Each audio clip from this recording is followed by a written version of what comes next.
Welcome to Whispers of the Ancients, a journey into the heart of forgotten civilizations. In this space of quiet reflection and wonder, we travel back through the sands of time, to listen, to learn, and to remember. Let the echoes of the past guide us as we step gently into the world of those who shaped history long before history was written. Whispers of the Ancients, Episode 8, Teotihuacan, the Forgotten Metropolis, approximately 100 to 550 CE, Segment 1, City of the Gods. In the heart of the highland basin now known as the Valley of Mexico, a city once stood with avenues. So vast pyramids, so grand, and temples so sacred that the Aztecs, who arrived centuries later, believed only gods could have built it. They called it Teotihuacan, the place where gods were born. By the time the Aztecs wandered into its ruins, its original builders were already lost to time. The city had stood for centuries, flourished, dominated, then mysteriously faded into silence. No written chronicles survive. No royal tombs have been found. The names of its rulers are lost, and yet its influence echoed far beyond its fall, across Mesoamerica into the Maya lands, and even into the future legends of Mexico. What remains are stone monuments that defy time, and questions that still stir in the dust. Segment 2, a metropolis without a name. Teotihuacan emerged around 100 CE, though some settlements on the site date back several hundred years earlier. From modest beginnings, it grew into the largest city in the Americas of its time, possibly rivaling or even surpassing ancient Rome in urban planning and scale. At its peak, it stretched over 20 square kilometers and housed upwards of 0 to 150,000 residents. But unlike many great cities of antiquity, Teotihuacan was not ruled by a single, visible monarch whose name was etched in glory. No statues, no inscriptions glorify any known king. Instead, the city speaks through geometry, through symmetry, orientation, and an almost mathematical sense of order. It was a city planned with intention, aligned with the cosmos, governed perhaps by collective institutions rather than one divine ruler. Its layout was revolutionary. A massive central avenue, later called the Avenue of the Dead, runs for over 2 miles 3 kilometers.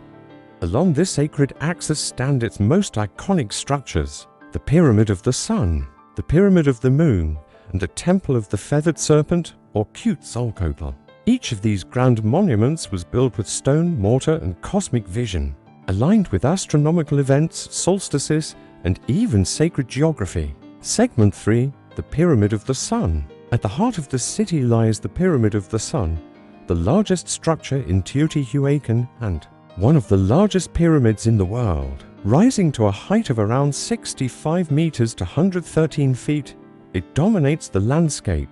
Unlike the Egyptian pyramids built primarily as tombs, the Pyramid of the Sun appears to have been a temple, a spiritual beacon designed for rituals, offerings, and connection with the heavens. Underneath the pyramid, archaeologists discovered a series of man-made tunnels and chambers, possibly symbolic, passageways into the underworld or sacred womb of the earth. Inside, offerings of obsidian blades, ceramic figurines, and even animal remains suggest that rituals of deep spiritual significance were performed here. The pyramid's alignment with the sun's position during certain times of the year, including solstices and equinoxes, reflects a knowledge of astronomy that rivals that of later civilizations. It was not merely a place of stone, but a place of time. Segment 4, life in the great city.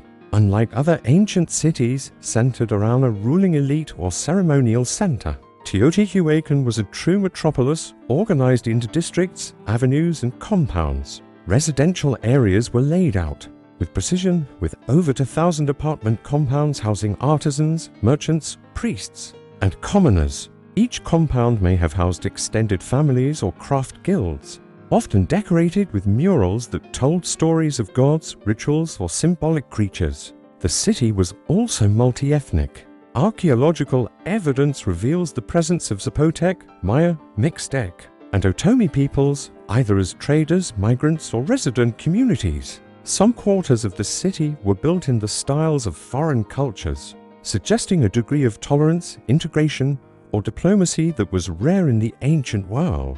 The city had markets bustling with goods from across Mesoamerica, obsidian from the highlands, cacao from the tropics, feathers from jungle birds, salt from coastal flats, and ceramics in countless forms.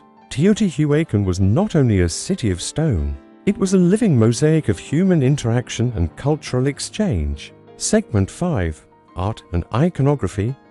Teotihuacan's art is both distinctive and enigmatic. Unlike the individualized depictions of kings or dynasties in Maya or Egyptian art, Teotihuacan favored abstract, stylized figures. Murals and carvings depict deities with elaborate headdresses, composite animals, and complex symbols often painted in vibrant reds, yellows, and blues. One of the most recurring figures is the so-called Great Goddess, a deity associated with fertility, water, vegetation, and perhaps the earth itself. She is shown wearing a bird headdress, pouring streams of water from her hands, surrounded by life-giving motifs. Another powerful symbol is the feathered serpent, a being known later in Mesoamerican mythology as Quetzalcoatl. In the Temple of the Feathered Serpent, dozens of sculpted serpent heads protrude from the temple's facade, each with fangs and wide eyes alternating with depictions of sea creatures and shells, symbols possibly tied to fertility, warfare, or spiritual journeys. Unlike later Aztec depictions of Quetzalcoatl as a god of wind and learning, the Teotihuacan version seems more primal, more cosmic, a force of creation, death, and rebirth. Segment 6. Sacrifice and Mystery.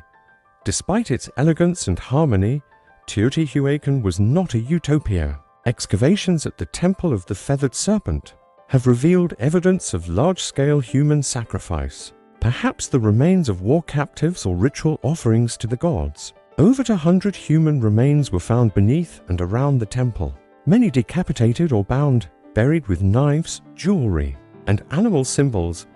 Their placement suggests a highly organized ceremonial act, not chaotic violence. Sacrifice here may have been seen as a necessary exchange, the gift of life to sustain divine order. But who governed these rituals? Who wielded power in the city? We do not know. No king's tombs have been found. No monumental inscriptions survive bearing royal names. This absence has fueled theories. Was Teotihuacan a collective theocracy governed by priestly councils, a military oligarchy, or did its rulers deliberately obscure themselves to emphasize cosmic unity over personal glory?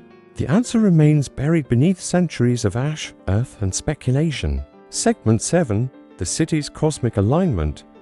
Among the most remarkable aspects of Teotihuacan is its precise alignment with celestial bodies. The city was not only a political and economic center, it was a ritualized landscape, carefully designed to reflect the movements of the heavens. The Avenue of the Dead, the city's main thoroughfare, is aligned about 15.5 degrees east of true north, a deviation believed to correspond with the setting position of the Pleiades star cluster, a group of stars that held deep cosmological importance in Mesoamerican traditions. The Pyramid of the Sun, meanwhile, aligns with the sunset on August 13th, a date that marked the beginning of the Mesoamerican calendar cycle in some ancient traditions. This wasn't a coincidence, this was architectural astronomy. The very foundations of the city were laid with cosmic rhythms in mind. The entire city thus functioned like a celestial machine, its structures catching the light, casting shadows, or marking alignments at key solar and stellar moments. Time was not simply tracked, it was built into the bones of the city itself. This emphasis on cosmic alignment suggests that Teotihuacan's leaders, whoever they were, possessed profound astronomical knowledge and used it not just for science, but for social and spiritual control. Segment 8. Fire, Trade, and Influence. Teotihuacan's influence stretched far beyond its walls. From its obsidian workshops came blades, mirrors, and tools that were exported across the region. Obsidian, the volcanic glass so prized in Mesoamerica, was central to the city's power. Teotihuacan controlled key deposits, especially at Pachuca, where the greenish hue of the glass made it instantly recognizable. Trade flowed in all directions. Pottery made in Teotihuacan's distinctive thin orange style has been found as far south as Honduras and Guatemala, and in the Maya city of Tikal, inscriptions and iconography show the impact of Teotihuacan. Elite warriors clad in this city, signature costumes and carrying spears tipped with green obsidian. In the year 378 CE, a figure known as Teotihuacan, Fire is Born, arrived in Tikal. His arrival marked a major political shift, and some historians believe he came from Teotihuacan. It wasn't just trade Teotihuacan exported, it was military might, religious ideas, and political systems, its art, gods, and urban models were imitated from central Mexico to the Guatemalan jungles. For a civilization with no known language preserved, Teotihuacan spoke through architecture, iconography, and the weight of its influence. Segment 9, the collapse, and yet, despite all its grandeur, Teotihuacan did not last. By the mid-6th century CE, the city began to unravel. The signs of collapse are visible in the archaeological record. Once regal temples show signs of fire and destruction. Residential areas were abandoned. Trade routes were disrupted. Murals were defaced. The central government, if it still existed, vanished. Scholars still debate the cause. Was it climate change? A prolonged drought has been suggested, which may have led to famine and civil unrest. Was it internal revolt? Some evidence points to a popular uprising, where temples and elite compounds were deliberately burned.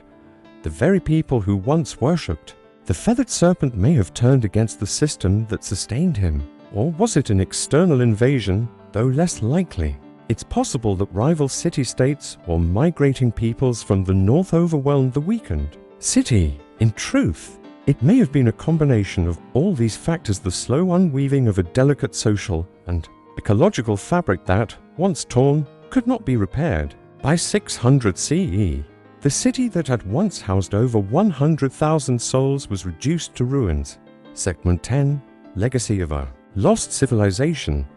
But Teotihuacan did not disappear entirely, though its inhabitants were scattered and its monuments silenced. Its legacy endured. Later cultures remembered it not as a fallen city but as a sacred place, where creation itself began. When the Aztecs rose to power nearly a millennium later, they stumbled upon the massive ruins of Teotihuacan and were awestruck. They believed the gods had walked there, that the sun and moon had been born on its pyramids. The Aztecs renamed it Teotihuacan and made pilgrimages to its temples. They did not understand its origins, but they understood its power. Spanish chroniclers, arriving in the 16th century, wrote of the abandoned pyramids and vast causeways that still stood. The site inspired awe even in the conquistadors, who saw echoes of Rome and Athens in these New World ruins. And even today, Teotihuacan remains one of the most visited archaeological sites in the Americas, drawing millions each year to walk its ancient streets and climb its sacred stairs. Segment 11, Excavating the Unknown. Modern archaeology has only scratched the surface of Teotihuacan.